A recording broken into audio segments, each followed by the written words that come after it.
Hello po, good morning. I-share ko nga lang po pala. Once na lababo na po ang usapan o kitchen area na po ang usapan, pinag-iisipan natin kung granite o tiles po ang gagamitin. So, ito po, bigyan ko lang po kayo ng ideas. Napadaan ako sa Wilcon. So, ang client ko po sa phase 3, prepared niya is granite. Ganito po palang itsura niyan.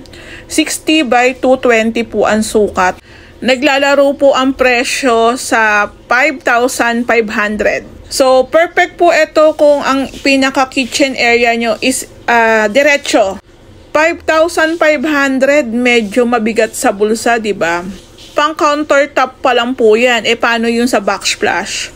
So, meron din po akong nakita dito na 60 by 120 naman po ang sukat nito. Tiles naman po ito na parang granite. Ayan po, oh. Pagdating po sa pricing, naglalaro sa 1,000 to 2,000 po ang isa. Sa Wilcon po ito. So, depende po sa budget. Pero kung gusto nyo talaga ng granite, pwede naman. Pero kung budget-wise lang, maisa-suggest ko po, pwede na po itong 60 by 120. Halos buo na po ito. Pero kung ikukumpara nyo po dun sa 60 by 60 na tiles, mas mura po yun. Kaso, makikita nyo po yung mga dugtungan. Para po sa akin, kahit ano naman po yung gamitin natin, either tiles or granite, basta maayos po yung pagkaka-install at maganda po yung napili yung design, okay na po yun.